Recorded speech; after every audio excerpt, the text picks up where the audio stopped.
अब हम pair of linear equation को सोल्व करने का दूसरा मेथड सीखेंगे जिसका नाम है सब्स्टिट्यूशन मेथड। तो इस मेथड को एक एग्जांपल की हेल्प से समझते हैं। एग्जांपल नंबर 4 देखो, लिखा solve the following pair of equation by substitution method. तो सब्स्टिट्यूशन मेथड से इसको हम सोल्व करते हैं। तो हमेशा पेयर ऑफ लीनियर इक्वेशन हमें मिल रहा है, पहले हम इसके लिए ग्राफ प्लॉट करते थे, अब सब्स्टिट्यूशन मेथड लगाएंगे। आपको करना क्या है, किसी भी एक इक्वेशन से आपको x या y किसी की भी वैल्यू निकाल लेनी है और उसको दूसरी इक्वेशन में सब्स्टिट्यूट करना है। देखो क्या मैं बोल रहा हूँ, जैसे मान लो मैं इक्वेशन 2 को पुट कर रहा हूँ, आपको भी इक्वेशन चूज करनी आ जाएगी जिससे इजीली वैल्यू निकल जाए ना वेरिएबल की, वो निकाल लो। जैसे x plus 2y is equal to 3 है, अगर ये प्लस 2y है उस तरफ जाके माइनस 2y हो जाएगा, यानी x की वैल्यू क्या मिली है 3 माइनस 2y।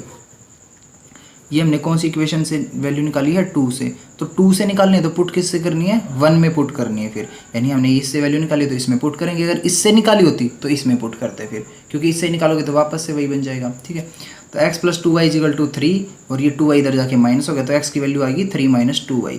इस वैल्यू को हम इसमें सब्स्टिट्यूट कर देंगे, यानी substituting in equation 1, substituting this value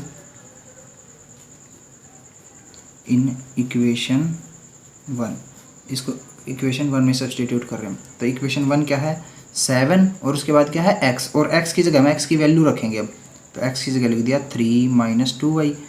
देखो 7 लिखा ये, और x की जगह x की वैल्यू लिख दी जो कि यहाँ से निकली थी minus 15y is equal to 2। इससे क्या होगा, हमारी इक्वेशन ना एक वेरिएबल में चेंज हो जाएगी। अब आप इसको इसमें कहीं भी x नहीं दिखेगा, ठीक है, क्योंकि x की जगह हमने क्या रख दी, ये वैल्यू रख दी। अब पूरी इक्वेशन एक वेरिएबल में आ गई है। ठीक है, अब 7 की मल्टीप्लाई अंदर 3 से भी होगी और इससे भी होगी। 7 की मल्टीप्लाई 3 से करोगे 21 आएगा, और 7 की मल्टीप्लाई 2 से करोगे तो 14y minus 15y equals to 2। ठीक है, अब ये देखो ये प्लस 21 उस तरफ जाएगा तो माइनस 21 हो जाएगा, वहाँ पे 2 पहले से था और 21 भी इधर आ गया, और ये माइनस 14y और माइनस 15y ऐड होके माइनस 29y हो जाएंगे। ठीक है, तो minus 29y is equal to 2 minus 21 करोगे तो माइनस 19 बचेगा, माइनस से माइनस कैंसिल कर दोगे, y की वैल्यू हो जाएगी आपकी 19/29, क्योंकि 29 यहाँ मल्टीप्लाई है उस तरफ जाके डिवाइड हो जाएगा। ये y की वैल्यू आपको मिल गई है। अब y की वैल्यू मिल गई है, मान लो इसको अगर इक्वेशन हम 3 बोलते हैं तो इसको वापस इसमें पुट कर दो, x की वैल्यू आ जाएगी आपकी। तो x क्या है 3 माइनस 2y, और y की वैल्यू हमने निकाली है 19/29, तो इसको सोल्व कर दो।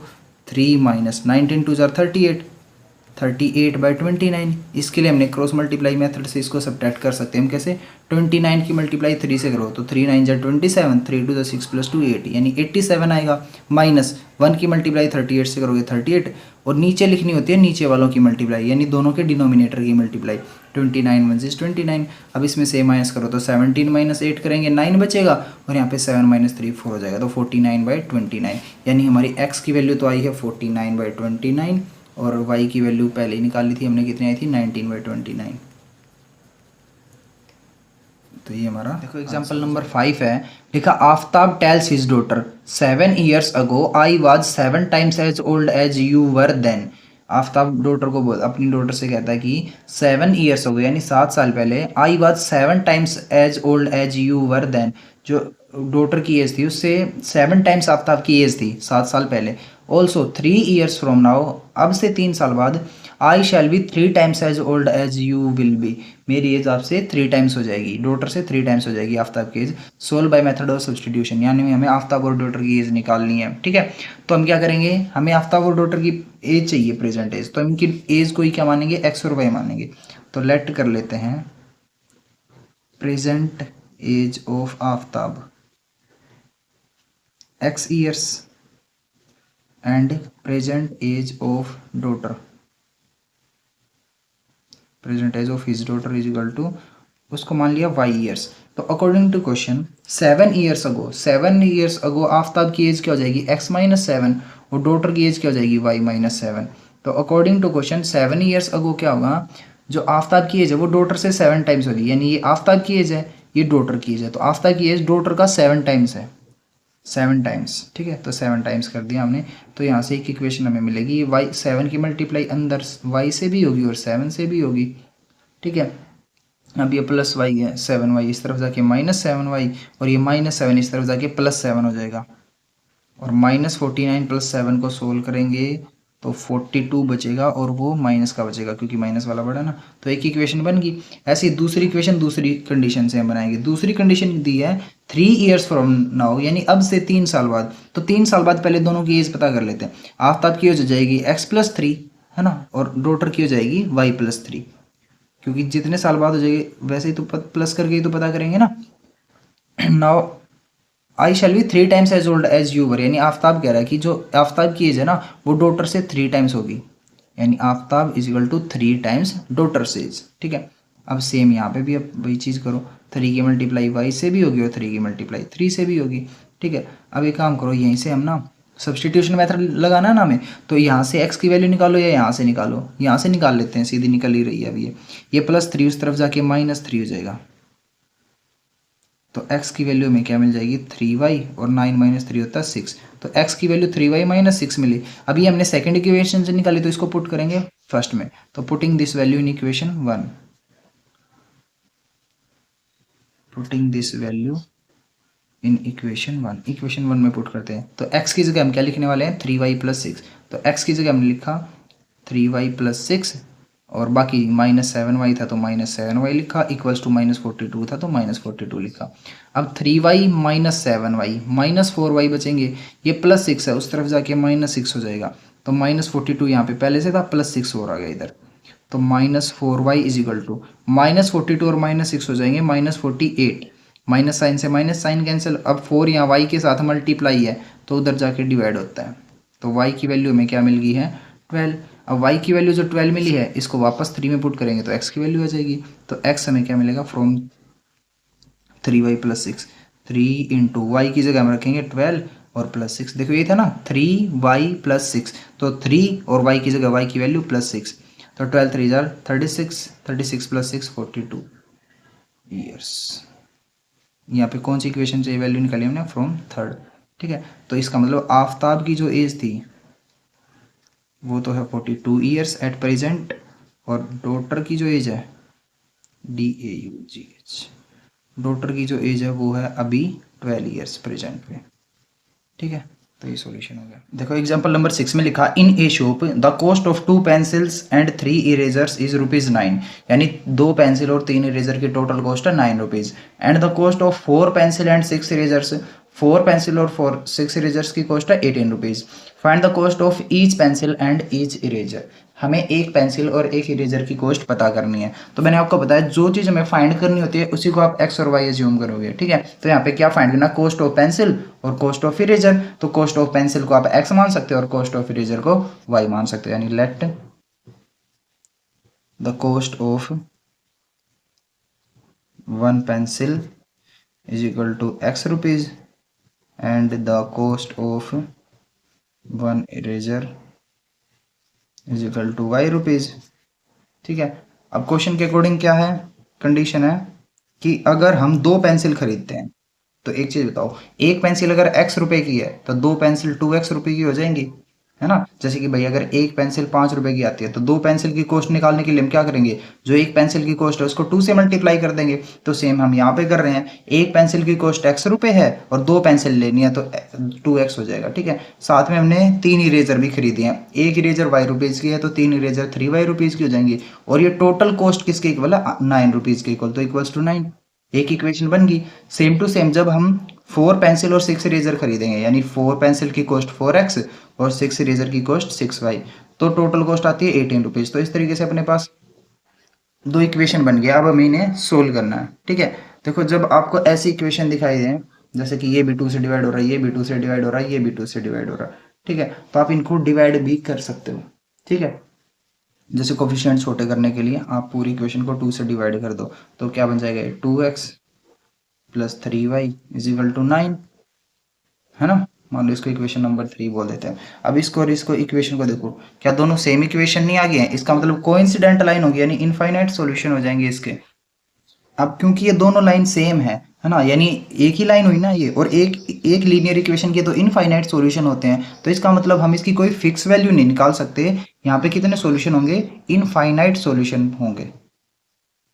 ठीक है, तो हम कोई फिक्स वैल्यू नहीं फाइंड कर सकते, we can not find fix value of x and y।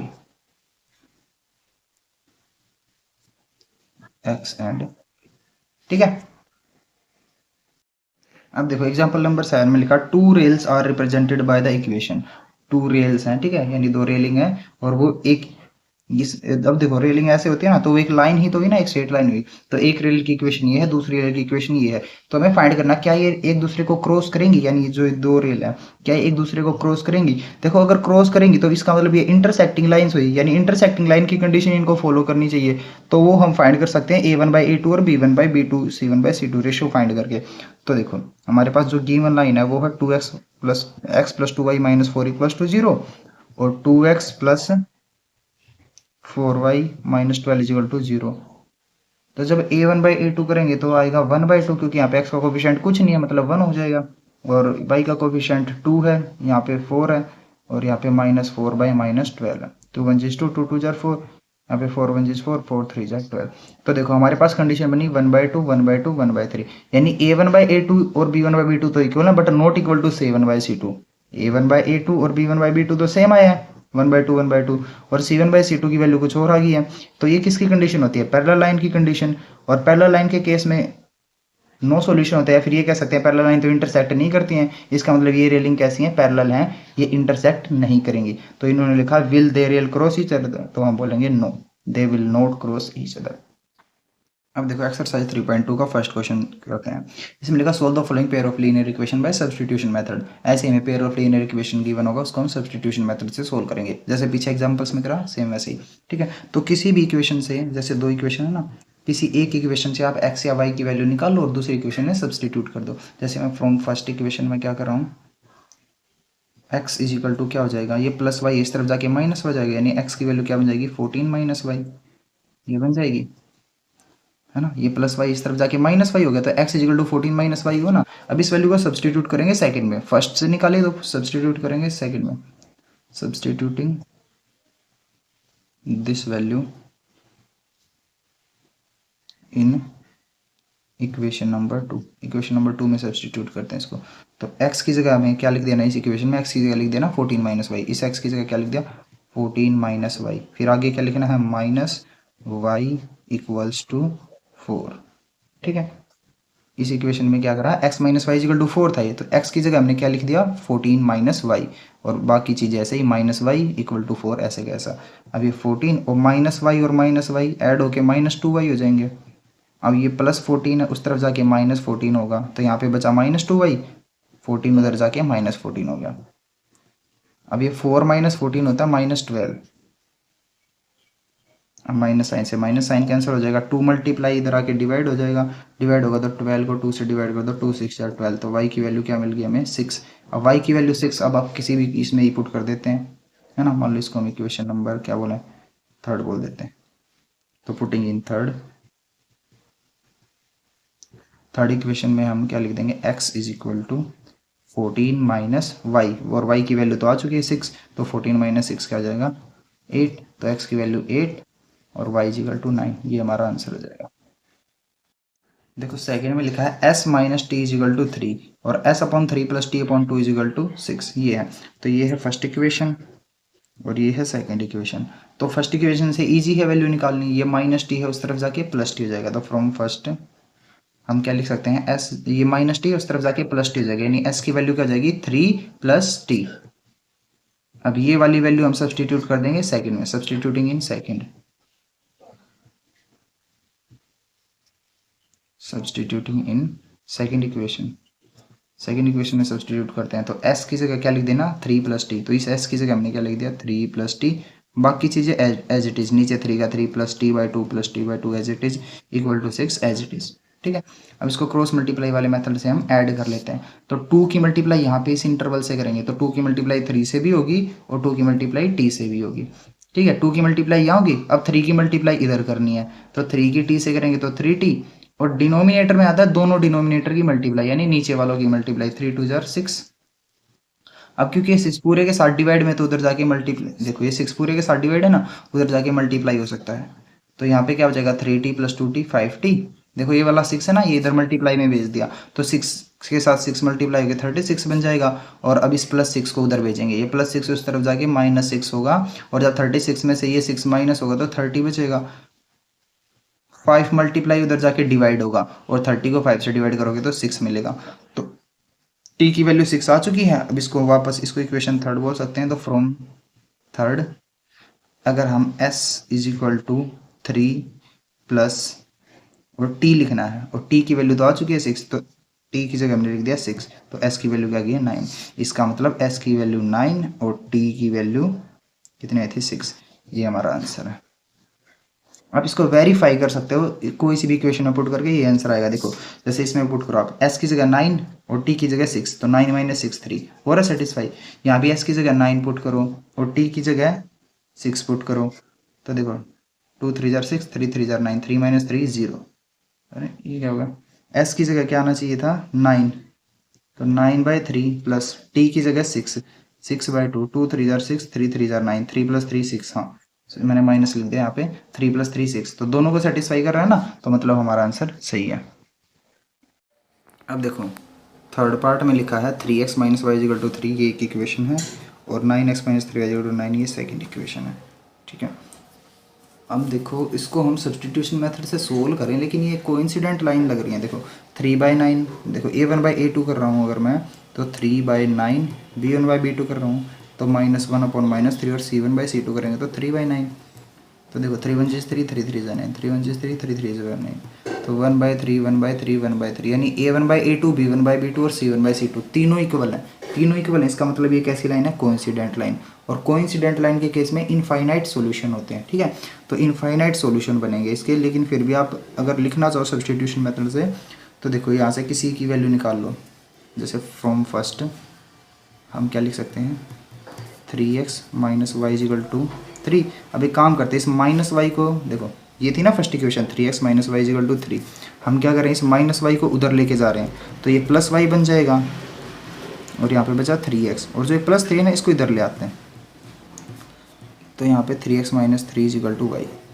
तो बस इसका ऐसे ही सॉल्यूशन लिखना पड़ेगा, क्योंकि इसको इसमें सब्सटीट्यूट करेंगे तो हमें कुछ मिलेगा नहीं इससे। ठीक है, कहने का मतलब अगर आप इस वैल्यू को इसमें सब्सटीट्यूट करोगे ना सेकंड वाले में, जैसे हम करते हैं सब्सटीट्यूशन मेथड में, तो वापस से आपको 9 इक्वल्स टू 9 मिल जाएगा। देखो मैं करके दिखाता हूँ आपको, यहाँ पे इनफाइनाइट सॉल्यूशन होंगे, तो आपको बस ऐसे ही लिखना पड़ेगा, सॉल्यूशन फाइंड नहीं कर सकते। मैं करके दिखाता हूँ आपको। जैसे देखो मैं इसको सब्सटीट्यूट करके दिखा रहा हूँ सेकेंड इक्वेशन, तो 9 लिखा और x की जगह 9x, तो 9x माइनस 3, और y की जगह क्या कर दिया, y की वैल्यू पुट कर दी जो कि क्या थी 3x माइनस 3, और राइट हैंड साइड में क्या है 9। तो देखो 9x माइनस 3 की 3 से करोगे तो -9x, माइनस 3 की -3 से multiply +9, plus 9x minus 9x cancel, 9 equal to 9। ठीक है, तो ऐसे हम फिक्स वैल्यू निकाल नहीं सकते। देखो दोबारा बता रहा हूँ, इस इक्वेशन में पुट कर रहे हैं हम, तो 9x का 9x लिखा और -3 लिखा, और y की जगह y की वैल्यू सब्सटीट्यूट कर दी 3x माइनस 3 इक्वल्स टू 9। अब देखो इस -3 के अंदर मल्टीप्लाई करेंगे तो -9x, -3 की -3 से करेंगे +9 इक्वल्स टू 9। अब +9x minus 9x cancel, 9 equal to 9, तो ये मिल जाएगा आपको, है ना। तो इसकी इनफाइनाइट सॉल्यूशन पॉसिबल है। जैसे जैसे जो वैल्यू आप x की पुट करना चाहो पुट कर लो, उसके कोरस्पॉन्डिंग कुछ ना कुछ y की मिल जाएगी। ठीक है, क्योंकि ये कोइंसिडेंट लाइन है ना, और कोइंसिडेंट लाइन का मतलब ये समझ लो एक लाइन के ऊपर दूसरी लाइन है ना, तो एक लाइन ही हो गई वो एक तरीके से, और एक लाइन के ऊपर कितने पॉइंट होते हैं, हमने पढ़ा कि linear equation in two variable के इनफाइनाइट सॉल्यूशन होते हैं। ठीक है, देखो फोर्थ पार्ट देखते हैं। इसमें लिखा है 0.2x plus 0.3y equal to 1.3, 0.4x plus 0.5y equal to 2.3। हाँ, इसको फर्स्ट इक्वेशन, इसको सेकंड इक्वेशन। तो फ्रॉम फर्स्ट इक्वेशन हम क्या कर सकते हैं भाई, देखो ये प्लस 0.3y है ना, इसको इधर ले जाके माइनस कर देते हैं, यानी कि 1.3 माइनस 0.3y, है ना। ये बस टर्म इधर जाके माइनस कर दी। अब ये 0.2 यहाँ मल्टीप्लाई है तो उधर जाके डिवाइड होगा अपॉन 0.2। ठीक है, अब इसको सब्सटीट्यूट करेंगे हम इक्वेशन 2 में, जैसे करते आए हैं। Substituting this value, substituting this value in equation number 2, equation number 2 में सब्सटीट्यूट करते हैं। तो 0.4 और उसके बाद लिखना है x, और x की वैल्यू हमने निकाली ना, ये वाली पुट करेंगे 1.3 माइनस 0.3y, और इसके नीचे क्या है 0.2 है, तो 0.4 लिख दिया, और x की जगह x की वैल्यू लिख दी प्लस 0.5y प्लस 0.5y तो देखो इसको अब हम सेकंड इक्वेशन में जब सब्स्टिट्यूट करा, दोबारा देखो 0.4 लिखा, x की जगह x की वैल्यू लिख दी जो ये निकाली थी, plus 0.5 y as it is equal to 2.3 और लिखना है, तो इक्वल्स टू 2.3 ये लिख दिया हमने। ठीक है, अब इसको सोल्व करते हैं। देखो सर एक डेसिमल, इसमें भी डेसिमल के बाद एक प्लेस, इसमें भी डेसिमल के बाद एक प्लेस। ठीक है, क्या निकालो, इसके नीचे 10 आएगा और इसके नीचे 10 कैंसिल हो जाएगा, तो 2 2 जार 4। ठीक है, या फिर सिंपल में ऐसे समझ लो, डेसिमल के बाद सेम डिजिट है ना, सेम नंबर ऑफ डिजिट्स, तो आप डेसिमल हटा सकते हो। ठीक है, अब ये 2 से कैंसिल हो गया, 2 2 जार 4। अब जो ये ब्रैकेट के बाहर 2 है इसके अंदर मल्टीप्लाई करनी है तो दोनों से होगी, तो 2 की मल्टीप्लाई 1.3 से करोगे तो 13 2 जार 26 होते हैं और बीच में डेसिमल। अब 2 3 जार 6 होते हैं लेकिन एक डेसिमल प्लेस भी है, तो 0.6y plus 0.5y equals to 2.3। अब देखो 0.5y और 0.6y ये दोनों को सब्ट्रैक्ट करोगे तो 0.1y बचेगा, और क्योंकि माइनस वाला बड़ा इसलिए नेगेटिव 0.1y बचेगा, और उधर है 2.3। अब ये प्लस 2.6 है, उधर जाएगा तो माइनस 2.6 हो जाएगा ना, माइनस 2.6 हो जाएगा, और यहाँ बचेगा माइनस 0.1y। 2.3 में से 2.6 जब आप माइनस करोगे तो 0.3 बचेगा, और माइनस वाला बड़ा है इसलिए माइनस 0.3, यहाँ पे 0.1y है ये। ठीक है, negative 0.1y is equal to negative 0.3, minus से माइनस कैंसिल हो जाएगा। अब 0.1 यहाँ मल्टीप्लाई उधर जाके डिवाइड हो जाएगा, डेसिमल के बाद सेम डिजिट है ना, तो हमारा आंसर y की वैल्यू क्या आ गई है 3। अब y की वैल्यू 3 आप यहाँ पुट कर लो, आपको x की वैल्यू मिल जाएगी, है ना। इसको थर्ड बोल देते हैं, तो पुटिंग इन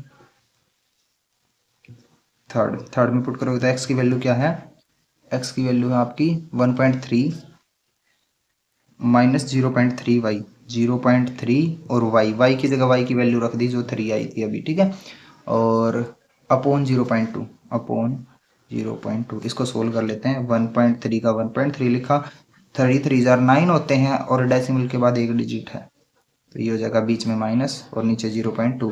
1.3 में से 1.9, ये समझो 13 में से 9 माइनस करोगे तो 4 बचेगा, और डेसिमल के बाद एक डिजिट है, और नीचे 0.2 है, डेसिमल से डेसिमल कैंसिल, 2 2 जार 4। ठीक है, तो हमारा आंसर आ गया है 2। तो x की वैल्यू तो आई है 2 और y की वैल्यू आई है 3। ठीक है, देखो ये डेसिमल से डेसिमल मैं इसलिए हटा देता हूँ क्योंकि देखो जो 0.4 अपॉन 0.2 है ना, तो देखो कैसे डेसिमल हटा देता हूँ मैं, जैसे 0.4 है इसका डेसिमल हटाएंगे तो 4/10 आएगा, और नीचे 0.2 है इसका डेसिमल हटाएंगे तो 2/10 आएगा।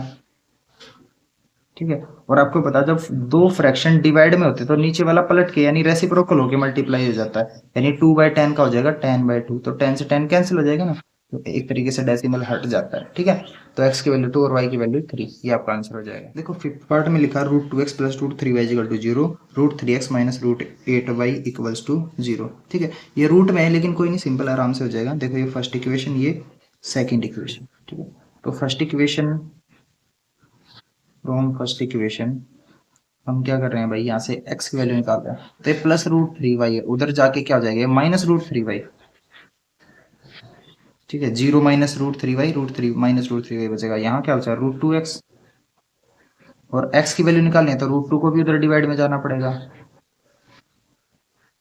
कहने का मतलब x की वैल्यू आ गई नेगेटिव √3/√2y। ठीक है, अब इस वैल्यू को सब्सटीट्यूट करेंगे सेकंड में, substituting in equation number 2, equation number 2 में पुट करते हैं, तो √3 लिखा और फिर लिखना है x, लेकिन हम x की जगह क्या लिखेंगे, x की वैल्यू नेगेटिव √3y अपॉन √2, और माइनस फिर √8y और इक्वल्स टू 0, ये हमने कर लिया सब्सटीट्यूट।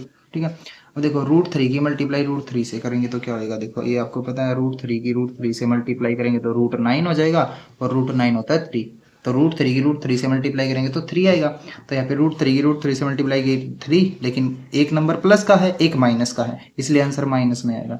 जब भी अपोजिट साइन वाले मल्टीप्लाई होते हैं ना तो माइनस में आंसर आता है, तो -3y/√2 minus √8y equals to 0। अब इनको सब्ट्रैक्ट करेंगे, इसके नीचे कुछ नहीं था तो मैंने 1 लिख लिया। ठीक है, अब देखो क्रॉस मल्टीप्लाई वाले मेथड से सब्ट्रैक्ट कर देते हैं, तो 1 की मल्टीप्लाई -3y से करेंगे तो -3y ही आएगा।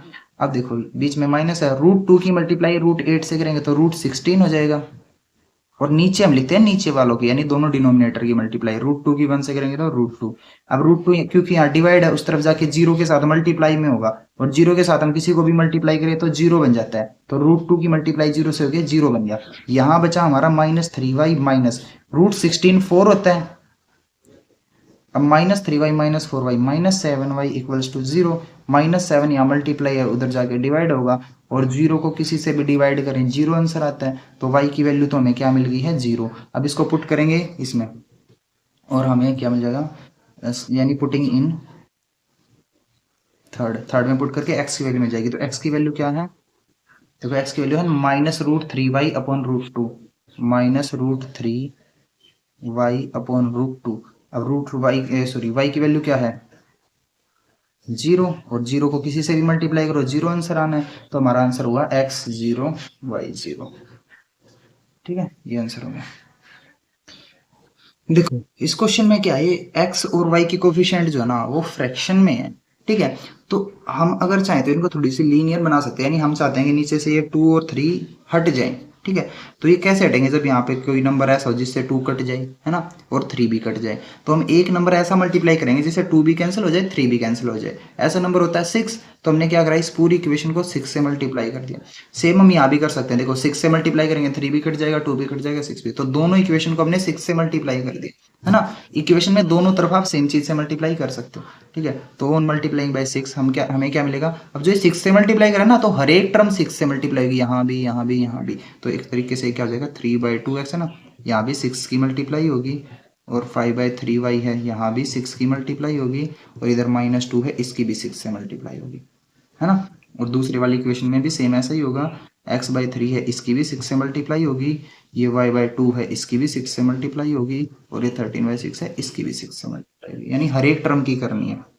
2 3 जार 6, 3 2 जार 6, ये तो 6 से 6 कैंसिल, 2 3 जार 6, 3 2 जार 6, तो यहाँ से इक्वेशन बनी 3 3 जार 9x -2 5 जार 10y, और उधर 2 की 6 से करोगे तो 12 बन जाएगा, और यहाँ पे 2 की x से करोगे तो 2x, 3 की y से करोगे 3y, और भाई यहाँ पे तो 13 ही बचा। तो ये हमारी दो इक्वेशन बन गई, इनको हमने फर्स्ट और सेकंड बोल दिया है। ठीक है, अब इनको हम अपना सब्स्टिट्यूशन मेथड लगा के सोल्व कर लेंगे। ठीक है, तो इस इक्वेशन से वैल्यू निकाल लेते हैं, इसके कोफिशिएंट छोटे हैं ना, तो फ्रॉम सेकंड, जरूरी नहीं आप फर्स्ट से निकाल के सेकंड में ही पुट करो, आप सेकंड से निकाल के फर्स्ट में भी पुट कर सकते हो। अब इसमें हम सेकंड से ही निकालेंगे, तो लिखा क्या है 2x, अब ये +3y है, उस तरफ जाके -3y हो जाएगा, और 2 यहाँ मल्टीप्लाई है, उधर जाके डिवाइड हो जाएगा। तो x की जो ये वैल्यू हमें मिली है, इसको हम इक्वेशन नंबर 3 बोल देते हैं, इसको पुट करेंगे फर्स्ट में, putting in first, putting in equation number 1। Equation number 1 में पुट कर देते हैं इसको। इक्वेशन नंबर 1 क्या है, 9x - 10y, तो 9 और 9 के बाद x है, x की जगह हम x की वैल्यू पुट करने वाले हैं, 9x + -10y is equal to -12, ऐसा है ये। ठीक है, तो अब ये जो बाहर 9 है, इसकी मल्टीप्लाई अंदर दोनों से होगी, तो 9 की मल्टीप्लाई 13 से करोगे तो 117, -9 की 3 से करोगे 27y, नीचे 2 का 2 रहने दिया, -10y इज इक्वल टू -12, इसके नीचे कुछ नहीं था तो 1 लिख लिया। देखो दोबारा से, देखो ये 9 था ना, तो 9 की मल्टीप्लाई 13 से कर दी, 117 आया, 9 की मल्टीप्लाई 3 से करी 27y आया, नीचे 2 का 2 रहा, -10y, इसके नीचे कुछ नहीं था 1 लिख लिया, राइट हैंड साइड में -12 का एज इट इज रहने दिया। अब क्रॉस मल्टीप्लाई वाले मेथड से इनको सब्ट्रैक्ट कर देते हैं, तो 1 की मल्टीप्लाई इससे करेंगे तो एज इट इज यही मिलेगा, क्योंकि 1 की मल्टीप्लाई किसी से भी करो वही आता है, -2 की मल्टीप्लाई 10y से करोगे तो 2 10 या 20, और y तो एज इट इज। नीचे हम लिखते हैं नीचे वालों की मल्टीप्लाई, 2 1 is 2, अब ये 2 यहाँ डिवाइड है, उधर जाके मल्टीप्लाई होगा, और 12 की 2 से मल्टीप्लाई करोगे तो 24 बनेगा, और यहाँ पे बचा 117। अच्छा, ये -27 और -20 ऐड हो गए -47y हो जाएंगे, है ना, 2 ऑलरेडी वहाँ पे हमने भेज दिया है, इक्वल्स टू -24। देखिए दूर लिख रहा, थोड़ा यहाँ लिख देता हूँ। अब ये +117 है, उस तरफ जाके -117 होगा, तो यहाँ पे क्या बचेगा, -47y इज इक्वल टू -24, और ये +117 इधर आके -117 होगा, तो -47y इज इक्वल टू, इनको ऐड करेंगे, 7 + 4 11, और 2 + 1 और 1 कैरी 4, तो -141 आया। अभी ये माइनस साइन से माइनस साइन हमने कैंसिल कर दिया। अब ये 47 यहाँ मल्टीप्लाई इधर आके डिवाइड हो जाएगा। देखो यहाँ तक पहुँच गए थे हम। अब ये 47 यहाँ मल्टीप्लाई इधर आके डिवाइड कर देते हैं इसको। तो 47 से इसको कैंसिल करोगे तो 47 3 जार 141 होते हैं, ठीक है। तो हाँ ठीक है। तो y की वैल्यू 3 मिल गई। अब y की वैल्यू जो 3 मिली है इसको वापस 3 में पुट कर देंगे। तो इसको पुट कर देंगे हम थर्ड में, वापस से हमें x की वैल्यू भी मिल जाएगी। तो x is equal to 13 minus 3y/2, 13 minus 3y, और y की जगह y की वैल्यू और बाय 2। तो 13 माइनस 3 3 जार 9, 13 माइनस 9 4 होता है, और 4 को 2 से डिवाइड करोगे तो 2 मिलेगा। तो हमें x की वैल्यू मिली 2 और y की वैल्यू मिली 3। तो ये हमारा आंसर होगा। देखो सेकंड क्वेश्चन की स्टेटमेंट है 2x plus 3y is equal to 11 and 2x minus 4y is equal to minus 24। And अभी हमें इनको सोल्व करना है, और इनको सोल्व करेंगे तो हमें x और y की वैल्यू मिलेगी ना। तो आगे क्वेश्चन में लिखा है hence find the value of m की वैल्यू फाइंड करो फॉर विच, जिसके लिए y is equal to mx plus 3 हो। तो हमें यहाँ पे क्या करना है, हमें m की वैल्यू फाइंड करनी है। देखो इन दोनों को सोल्व करेंगे तो x और y की वैल्यू आ जाएगी, वो यहाँ पे पुट कर देंगे तो हमें m की वैल्यू मिल जाएगी, ठीक है। तो पहले हम क्या करते हैं, पहले इन दोनों को सोल्व करते हैं, ठीक है। तो देखो हमारे पास पहली इक्वेशन है 2x plus 3y is equal to 11, ये फर्स्ट इक्वेशन है। और सेकंड इक्वेशन है 2x minus 4y is equal to minus 24, ये सेकंड इक्वेशन है, ठीक है। तो किसी एक इक्वेशन से मैक्स की वैल्यू निकालते हैं और दूसरी इक्वेशन में सब्सटीट्यूट कर देते हैं, ठीक है। तो चलो इसी से निकाल देते हैं नीचे वाली से। तो ये लिखा 2x यानी कि फ्रॉम सेकंड, ये 2x ये माइनस 4y है ना, ये उधर जाके प्लस 4y हो जाएगा। तो वहाँ पे पहले से क्या लिखा है, जो पहले से लिखा है ना पहले उसको लिखते हैं। तो माइनस 24 और ये माइनस 4y और इधर आ गया तो प्लस 4y, ठीक है। अब ये 2 यहाँ मल्टीप्लाई है तो उधर जाके डिवाइड हो जाएगा। तो minus 24 plus 4y divided by 2, ठीक है। अब देखो अगर इन दोनों में से हम 2 कॉमन ले सकते हैं ना, और फिर इस 2 से वो 2 काट देंगे। कैसे करूँगा, देखो ऊपर से जब 2 कॉमन लोगे तो ये यहाँ पे क्या बचेगा -12, और 4 में से 2 कॉमन गया तो 2y बचेगा, ठीक है।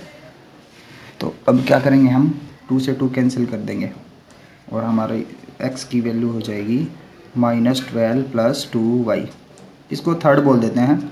अब ये वैल्यू हमने सेकंड इक्वेशन से निकाली है ना, तो पुट करेंगे फर्स्ट में। तो पुटिंग इन फर्स्ट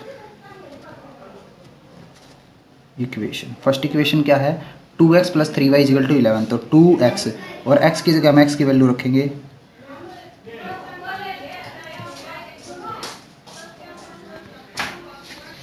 तो देखो 2x, अब क्या करना प्लस 3y, तो प्लस 3y इक्वल्स टू 11। अब 2 की मल्टीप्लाई अंदर इससे भी हुई और इससे भी, इससे करोगे तो -24, और 2 की मल्टीप्लाई 2y से करोगे तो 4y plus 3y is equal to 11। अब ये -24 है ना, इसको इक्वल टू के दूसरी तरफ लेके जाएंगे तो +24 हो जाएगा, ठीक है। और यहाँ पे 4y प्लस 3y 7y हो जाएगा। और ये कितना हो गया 24 प्लस 11 35 है, और ये 7y, ये 7 मल्टीप्लाई उधर जाके डिवाइड होगा, और 35 को 7 से जब आप डिवाइड करोगे तो 7 5 जार 35। तो y की वैल्यू हमें 5 मिल गई है। और y की वैल्यू जो 5 मिली है इसको वापस से आप इसमें थर्ड में पुट कर दो, आपको x की मिल जाएगी। तो फ्रॉम थर्ड, या फिर पुटिंग इन थर्ड ऐसे लिख दो ना, थर्ड में पुट करेंगे तो x की वैल्यू क्या मिलेगी, x इज इक्वल टू क्या लिखना है, x is equal to -12 plus 2y। तो -12 प्लस 2y, और y की जगह हम y की वैल्यू रखेंगे, ठीक है। तो -12 प्लस 2 5 जार 10।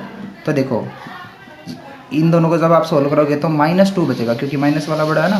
तो x की वैल्यू तो -2 आएगी और y की वैल्यू 5, ये हमारा आंसर है। आप वेरीफाई करना चाहते हो इन आंसर को तो इक्वेशंस में पुट करके देख लेना, जो शुरू में इक्वेशंस थी ना।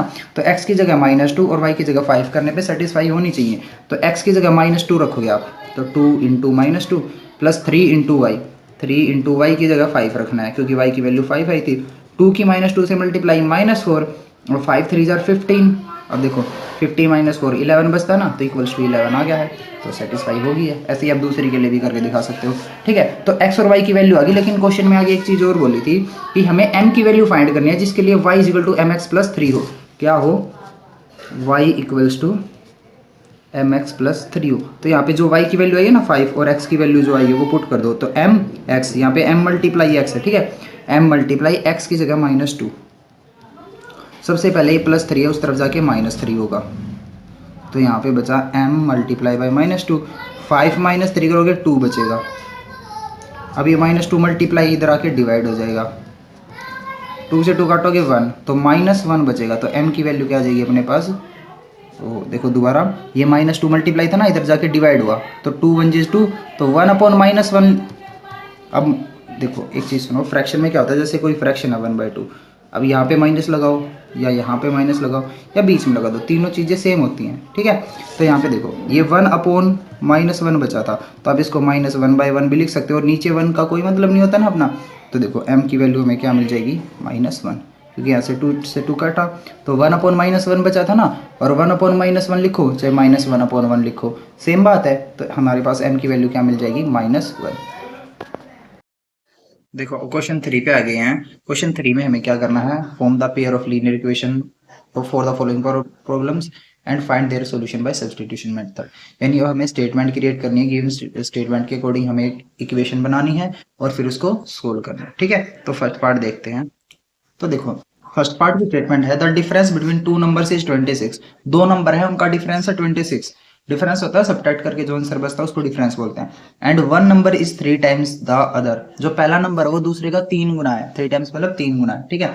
तो देखो फाइंड देम, हमें वो नंबर्स फाइंड करने हैं। तो मैंने आपको बताया जो हमें फाइंड करना तो उसी को हम एक्स और वाई मानते हैं, तो हमें वो नंबर्स फाइंड करने हैं ना, तो नंबर्स को एक्स और वाई मान लेंगे। तो let the first number is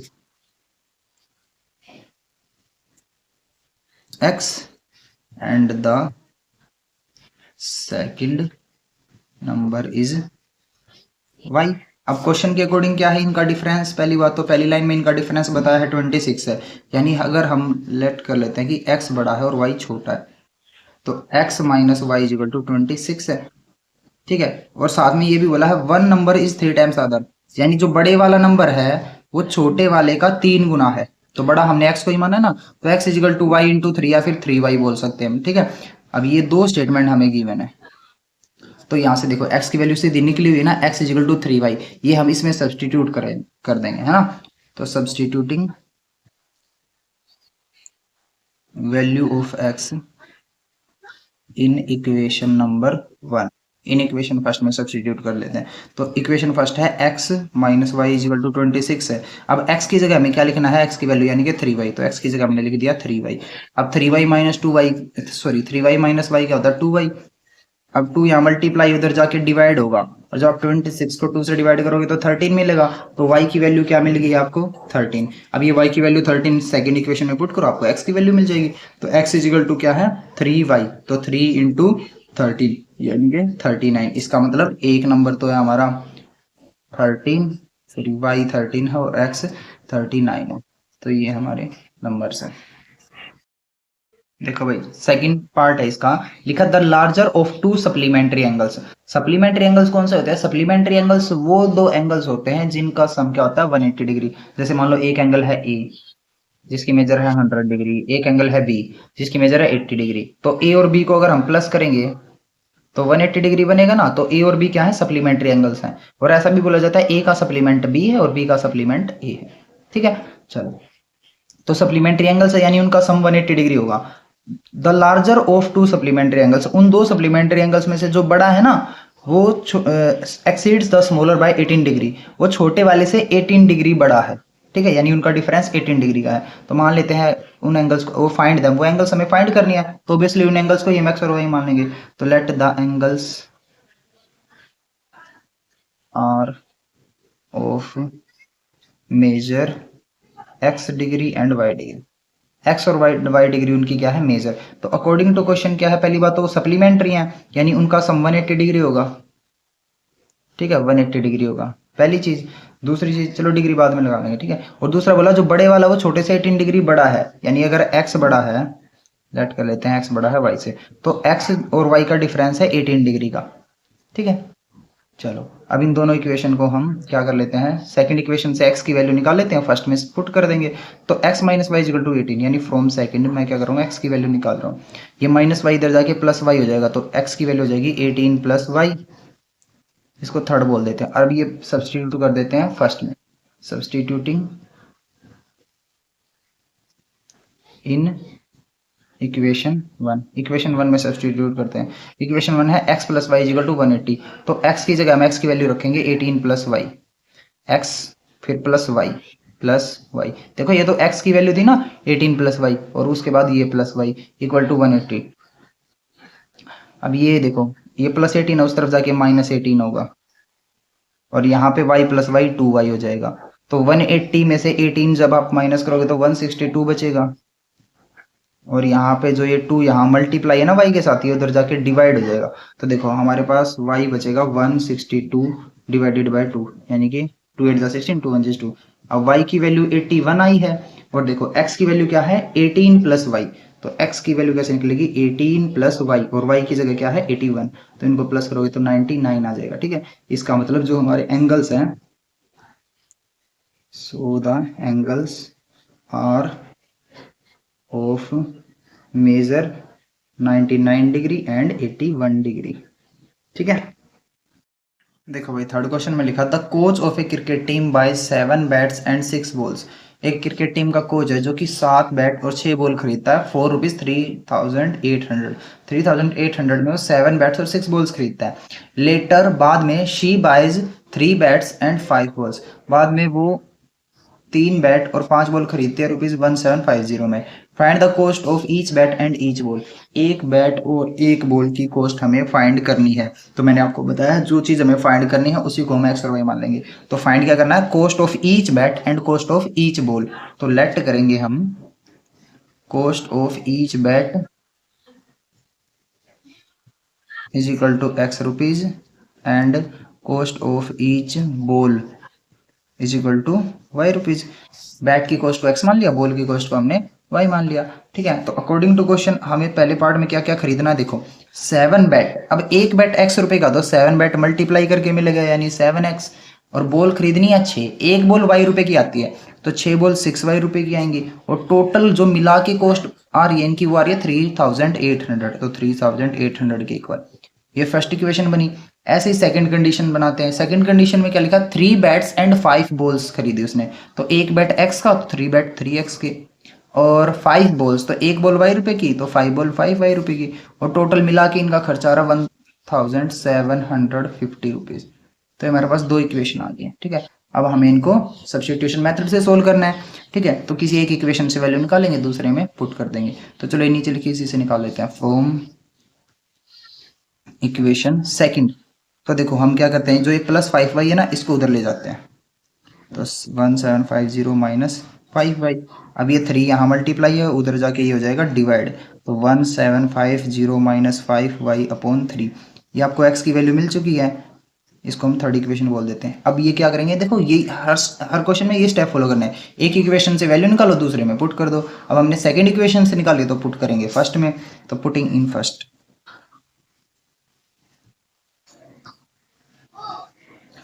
में पुट करेंगे। फर्स्ट इक्वेशन है 7x plus 6y, 7 into x की जगह हम एक्स की वैल्यू रखते हैं 1750 माइनस 5y बाई 3, देखो 7 लिखा, एक्स की जगह एक्स की value plus 6y is equal to 3800, तो 3800। ठीक है, अब देखो ये 7 बाहर है ना, तो इसकी मल्टीप्लाई अंदर इससे भी करनी पड़ेगी और इससे भी करनी पड़ेगी, तो 7 की मल्टीप्लाई यहाँ पे करते हैं, तो 7 0 जार 0, 7 5 जार 35, 5 लिखेंगे 3 कैरी जाएगा, 7 7 जार 49, 49 प्लस 3 करोगे तो 52, और 7 1 जी 7, 7 प्लस 5 12, माइनस अब 7 की मल्टीप्लाई 5 से करोगे तो 25y, और डिनोमिनेटर में है 3 प्लस 6y इक्वल्स टू 3800। ठीक है, ये आ गया अपने पास। अब जिसके नीचे कुछ नहीं होता हम 1 लिख लेते हैं, ताकि इन दोनों फ्रैक्शन को सोल्व किया जा सके। क्रॉस मल्टीप्लाई से सोल्व कर देते हैं इसको, तो देखो 1 की मल्टीप्लाई यहाँ इससे होनी है, तो 1 की मल्टीप्लाई इससे करेंगे तो यही आएगा, प्लस 5 की मल्टीप्लाई 6 से करोगे तो, सॉरी 3 की मल्टीप्लाई 6 से करोगे तो 18y, और डिनोमिनेटर में आती है दोनों डिनोमिनेटर की मल्टीप्लाई, यानी 3 1 से 3। अब ये 3 डिवाइड उस तरफ जाके मल्टीप्लाई हो जाएगा, और यहाँ हमारा बच्चा देखो -25y है प्लस 8y है, तो सब्ट्रैक्ट करेंगे, और सब्ट्रैक्ट करेंगे तो 7y आएगा, और माइनस वाला बड़ा है इसलिए -7y। 3 यहाँ डिवाइड है, उस तरफ जाके मल्टीप्लाई होगा, तो इसकी मल्टीप्लाई 3 से करोगे 3 0 ज़र 0, 3 0 ज़र 0, 3 8 ज़र 24, 2 कैरी आएगा, 3 3 ज़र 9 प्लस 2 11, तो ये अपना बन गया है। तो -7y इज इक्वल टू ये 12250 यहाँ ऐड है ना, उधर जाके सब्ट्रैक्ट हो जाएगा, तो 11400 माइनस 12250। ठीक है, इसको इधर सब्ट्रैक्ट कर लेते हैं, 12250 और 11400। अब 12 - 4 करेंगे तो 8 मिलेगा, और यहाँ पे 1 - 10 1 - 10 यानी 850 आया। अब ये 850 बचेगा माइनस का, क्योंकि माइनस वाला बड़ा, माइनस से माइनस कैंसिल कर देते हैं। अब ये 7 मल्टीप्लाई इधर आके डिवाइड होगा, तो 850 डिवाइडेड बाई 7। अब 7 1 7, रिमाइंडर 1, 7 2 14। देखो भाई यहाँ पे एक मिस्टेक होगी है कि 7 की मल्टीप्लाई 5 से करेंगे तो 25 लिख दिया, 7 5 35 होते हैं, तो ये मिस्टेक होगी है, तो इसको करेक्ट कर लेते हैं एक बार। तो -35 और +18, 35 - 18 करोगे तो 17 बचेगा, यहाँ पे 7 नहीं 17 बचेगा। ठीक है, और जब यहाँ पे 17 से आप डिवाइड करोगे ना, तो 17 5 जार 85 होते हैं, और 17 0 जार 0, यानी y की वैल्यू 50 मिलेगी आपको। तो y की वैल्यू 50 मिल गई है ना। अब x की वैल्यू निकालने के लिए इसको पुट कर लेते हैं थर्ड इक्वेशन में, है ना, तो पुटिंग इन थर्ड यहाँ पे कर लेते हैं, पुटिंग इन इक्वेशन थर्ड। तो थर्ड इक्वेशन में क्या है, x is equal to 1750 minus 5y/3। तो देखो इधर x is equal to 1750 minus 5y, 5y, y की जगह y की वैल्यू रखेंगे 50 अपॉन 3। अब देखो 1750 तो ये है ही, और 5 की 50 से करेंगे तो 250 मिलेगा, तो 1750 माइनस 250 करेंगे तो हमें मिलेगा 1500। तो x की वैल्यू आ जाएगी 1500 अपॉन 3, 3 से इसको कैंसिल करना तो 500, तो x की वैल्यू आपको मिली 500 और y की वैल्यू मिली 50। अब x किसको माना था आपने, कॉस्ट ऑफ बैट को, इसका मतलब cost of each bat is equal to 500 rupees, cost of each ball is equal to ₹50। Yes, देखो भाई फोर्थ पार्ट में लिखा है the taxi charges in a city consist of a fixed charge together with the charge for the distance covered. मतलब एक शहर में taxi का चार्ज कैसे लिया जाता है, कुछ चार्ज तो फिक्स है। फिक्स का मतलब ये है कि एक तरीके से आप बुकिंग अमाउंट समझ सकते हो, अगर आपने टैक्सी मंगाई है तो उतने पैसे तो आपको देने ही पड़ेंगे, उसके बाद पर किलोमीटर का चार्ज अलग लगेगा। ठीक है, जैसे कि सपोज करो कि आपको जाना है 10 किलोमीटर, ठीक है, और 1 किलोमीटर के 5 रुपए लगते हैं, तो 10 किलोमीटर के 50 रुपए हो गए। ये 50 रुपए तो आपने 10 किलोमीटर ट्रेवल करे उसके हैं, लेकिन आपको कुछ फिक्स चार्ज देना ही होगा, जैसे कि सपोज करो 40 रुपए या 20 रुपए, 20 रुपए फिक्स चार्ज है, वो तो आपको देना ही पड़ेगा चाहे आप कितने भी किलोमीटर जाओ। तो टोटल आपको कितना देना पड़ेगा, 70 रुपए देना पड़ेगा। ठीक है, जैसे सपोज करो किसी को 20 किलोमीटर जाना है, तो ये 20 रुपए तो फिक्स है हमेशा, चाहे आप कितनी भी दूर जाओ, और 20 किलोमीटर के पर किलोमीटर के हिसाब से पैसे और देने पड़ेंगे। जैसे मान लो 1 किलोमीटर के 5 रुपए, तो 20 किलोमीटर के 100 रुपए तो वो हो गए, प्लस 20 रुपए फिक्स चार्ज, तो टोटल 120 रुपए, है ना। इस तरीके से मतलब एक चार्ज फिक्स है, वो तो आपको देना ही पड़ेगा, और पर किलोमीटर का आपको जो भी रेट होगा उसके अकॉर्डिंग पैसे देने होंगे। ठीक है, तो स्टेटमेंट पढ़ते हैं, इसमें क्या लिखा है, for a distance of 10 kilometre, एक 10 किलोमीटर के डिस्टेंस के लिए the charge paid is ₹105, 10 kilometre जाने के लिए 105 रुपए लगते हैं। And for a journey of 15 kilometre, 15 kilometre के लिए ₹115 लगते हैं। What are the fix charges and the charges per kilometre, तो हमें बताना फिक्स चार्ज कितना था और पर किलोमीटर चार्ज कितना था। How much does a person have to pay for travelling a distance of 25 kilometre. उसके बाद नेक्स्ट हमसे पूछा है, जैसे हम फिक्स चार्ज और पर किलोमीटर चार्ज निकाल लेंगे, उसके बाद कहा कि अगर किसी पर्सन को 25 किलोमीटर की डिस्टेंस कवर करनी है तो उसको कितने पैसे देने होंगे। ठीक है, तो देखो शुरू वहीं से करेंगे, हाउ मच डज, यहाँ से देखो what are the fix charges and the charge per kilometre, fix charge क्या है और पर किलोमीटर चार्ज क्या है। तो जो चीज फाइंड करनी होती है उसी को हम एक्स और वाई मानते हैं। ठीक है, तो फिक्स चार्ज को एक्स मान लेते हैं और पर किलोमीटर चार्ज को वाई मान लेते हैं। तो लेट कर लेते हैं हम fixed charge is equal to x rupees, और पर किलोमीटर चार्ज हम मान लेते हैं वाई रुपीज है।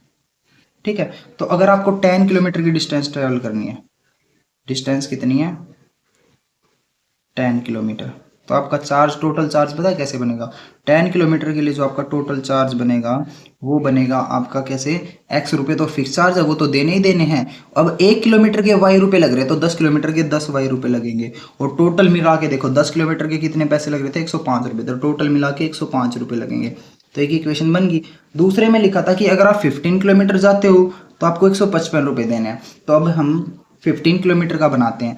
तो अगर डिस्टेंस हमारी 15 किलोमीटर है तो एक्स रुपये फिक्स चार्ज हैं, ये तो देने ही देने हैं। और 1 किलोमीटर के हमने कितने माने, वाई रुपये, तो 15 किलोमीटर के 15 वाई रुपये ये हो जाएंगे। तो टोटल चार्ज होगा फिक्स चार्ज और प्लस पर किलोमीटर चार्ज, टोटल मिला के देना है 155 रुपीज़। ठीक है, तो दो इक्वेशन बन गई हैं। तो एक इक्वेशन से हम एक्स की वैल्यू निकाल के दूसरे में पुट कर देते हैं, किसी से भी निकाल सकते हो। चलो इसमें निकाल लेते हैं, जैसे फ्रॉम फर्स्ट से भी निकाल सकते हो, सेकंड से भी, जिसके कोफिशिएंट छोटे हो ना उससे निकालो तो कैलकुलेशन थोड़ी कम पड़ेगी। तो फ्रॉम फर्स्ट यहाँ से x plus 10y equal to 105 है, तो ये 10y इस तरफ जाके माइनस हो जाएगा, तो x की वैल्यू हो जाएगी 105 माइनस 10y। अगर हम इसको इक्वेशन थर्ड बोल देते हैं, तो अब हमें देखो फर्स्ट से निकालिए तो पुट किस में करेंगे, सेकंड में। तो सेकंड में पुट कर देते हैं, x की जगह क्या रखना हमें, 105 माइनस 10y, 105 माइनस 10y, तो x की जगह आ गया, बाकी चीज़ें ऐसे ही, plus 15y is equal to 155। ये कहाँ से मिला हमें, फ्रॉम, या फिर substituting in second, substituting in equation number 2। ठीक है, अब देखो ये प्लस 105 है, उस तरफ जाके माइनस 105 होगा, ये 155 है ना, ये प्लस 105 और आ गया इधर माइनस में। और यहाँ पे 15y प्लस का है, 10y माइनस का, तो 15y माइनस 10y 5y बचेंगे, और प्लस का ही बचेगा क्योंकि प्लस वाला बड़ा है। और भाई यहाँ से कितना बचा, 105 में से 155 में से 105 जाएंगे तो 50 बचेगा, और यहाँ पे 5y है। अब ये 5 मल्टीप्लाई उधर जाके डिवाइड होगा, तो 50 को जब आप 5 से डिवाइड करोगे तो 10 मिलेगा। तो y की वैल्यू कितने रुपए आ गई है, 10 रुपये। ठीक है, अब y की वैल्यू हम थर्ड में सब्सटीट्यूट कर देते हैं और हमें x की वैल्यू मिल जाएगी। तो पुटिंग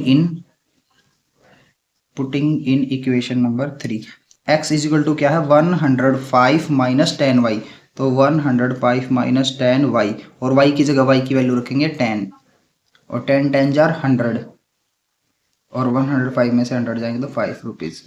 ठीक है, इसका मतलब क्या है कि x की वैल्यू तो आई है 5 और y की वैल्यू 10। x हमने माना था किसको, फिक्स चार्ज को, इसका मतलब जो फिक्स चार्ज है, फिक्स चार्ज है वो तो है 5 रुपये, और पर किलोमीटर चार्ज है 10 रुपये। ठीक है, ये हो गया है। अब इसमें आगे एक बात और गई थी, how much does a person have to pay for travelling a distance of 25 kilometre. अब अगर डिस्टेंस 25 किलोमीटर है तो टोटल चार्ज बताना हमें। तो टोटल चार्ज कैसे लगेगा, फिक्स चार्ज तो देना ही देना, यानी फिक्स चार्ज प्लस ये 5 रुपये ना, ये तो फिक्स है, ये तो देने ही देना है, और पर किलोमीटर 10 रुपीज़ के हिसाब से देना है। जैसे 1 किलोमीटर के 10 रुपये, तो 25 किलोमीटर के 25 मल्टीप्लाई बाई 10 यानी 250 हो जाएंगे, तो 250 प्लस 5 255 रुपीज़। ठीक है, ये टोटल चार्ज आएगा रुपीज़ 255। चलो फिफ्थ पार्ट देखते हैं। इसमें लिखा है ए फ्रैक्शन बिकम्स 9/11, एक फ्रैक्शन 9/11 बन जाता है कब, if 2 is added to both numerator and the denominator. अगर न्यूमरेटर और डिनोमिनेटर दोनों में अगर हम 2 ऐड करते हैं तो वो फ्रैक्शन बन जाता है 9/11। If 3 is added to both the numerator and denominator, अगर हम न्यूमरेटर और डिनोमिनेटर दोनों में 3 ऐड कर देते हैं तो वो बन जाता है 5/6। तो फाइंड द फ्रैक्शन, वो फ्रैक्शन हमें फाइंड करना है। ठीक है, तो देखो फ्रैक्शन में दो चीज़ों की बात हुई ना, न्यूमरेटर और डिनोमिनेटर की, तो एक चीज़ को हम x मानेंगे, एक को y, तभी तो हम फ्रैक्शन बना पाएंगे। ठीक है, तो let the numerator of the fraction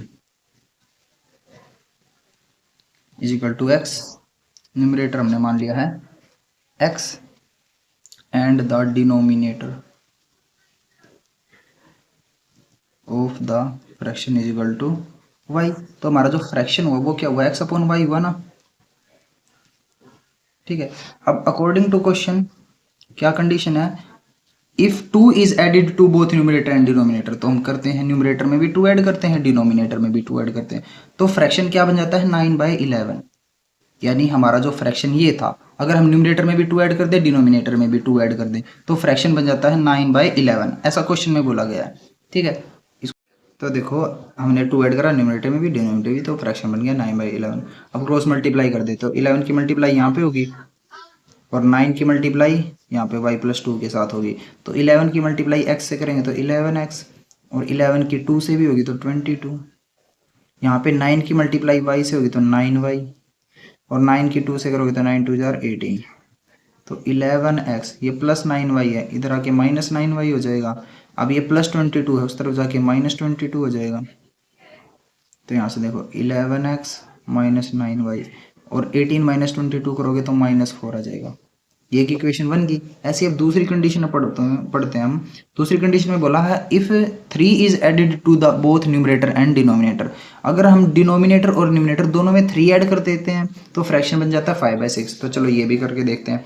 तो हम न्यूमरेटर में भी 3 ऐड कर रहे हैं और डिनोमिनेटर में भी 3 ऐड कर रहे हैं, तो क्वेश्चन के अकॉर्डिंग फ्रैक्शन बन जाता है 5/6।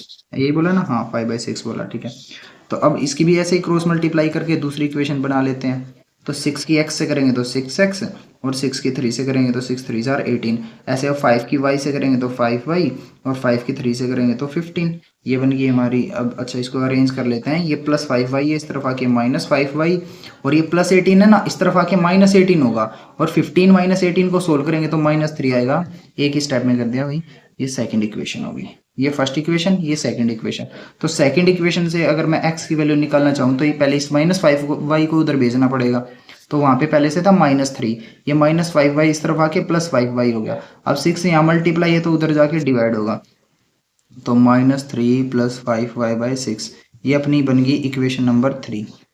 अब यहाँ से हम x की वैल्यू पुट करेंगे इक्वेशन नंबर 1 में, ठीक है।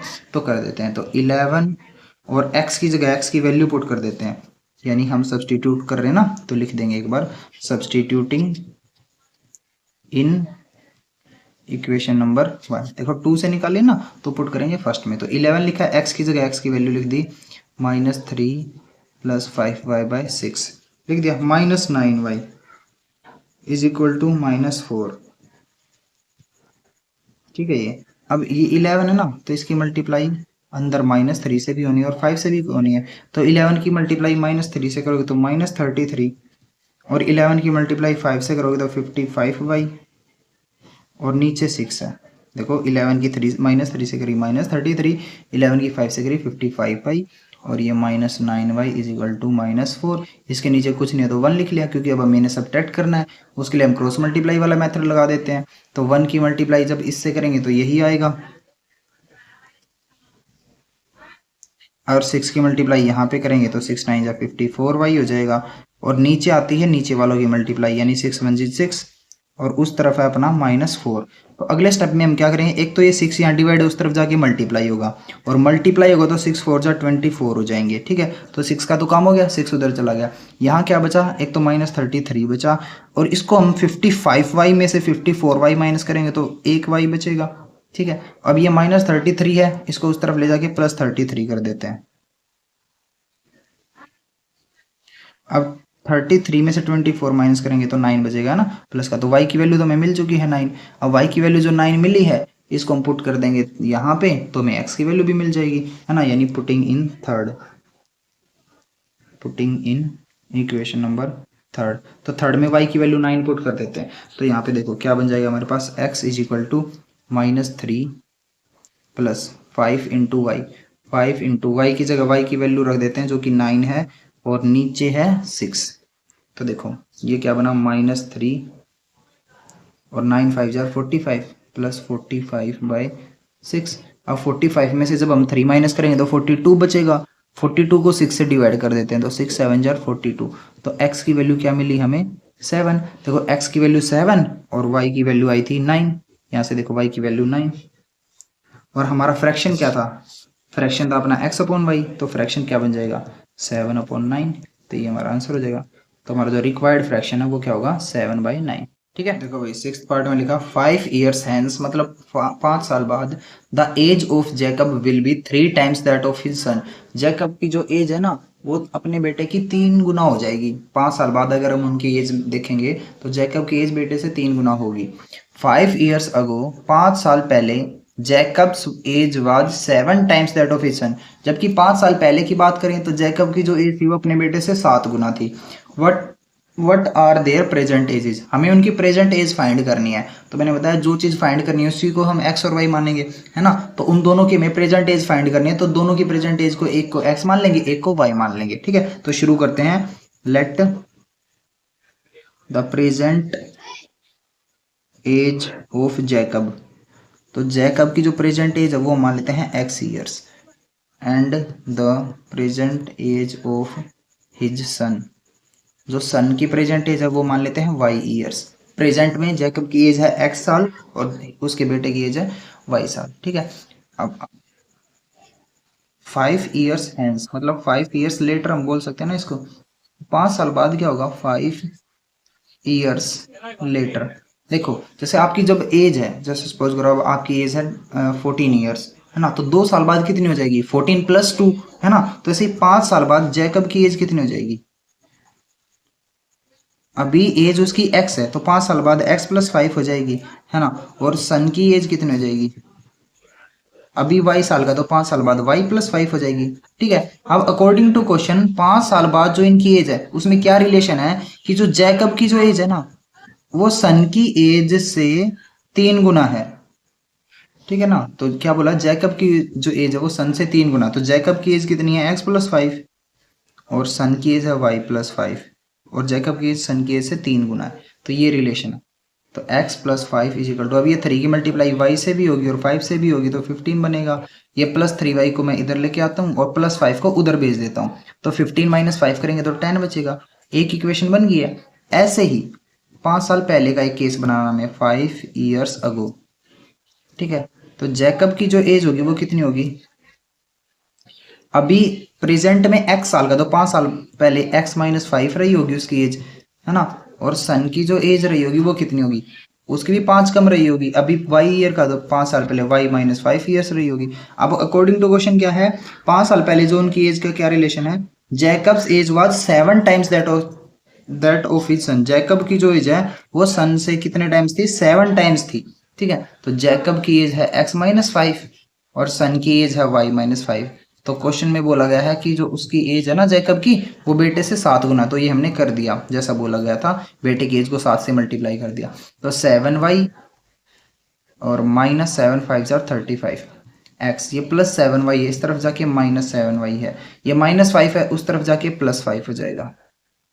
तो x - 7y = -30, ये अपनी सेकंड इक्वेशन आई। देखो ये फर्स्ट इक्वेशन आई थी और ये सेकंड इक्वेशन आ गई है ना। देखो यहाँ से क्या करा हमने, 7 की मल्टीप्लाई y से करी 7y, 5 से करी 35। अब ये +7y था, इस तरफ जाके -7y हो गया, और ये -5 इस तरफ जाके +5 हो गया, ठीक है। वेरिएबल एक तरफ कर ले, कांस्टेंट एक तरफ। अब -35 + 5 को सोल्व करेंगे तो -30 मिलेगा। तो दो इक्वेशन आ गई हैं। अब यहाँ से x की वैल्यू भी निकाल ही लेते हैं साथ साथ।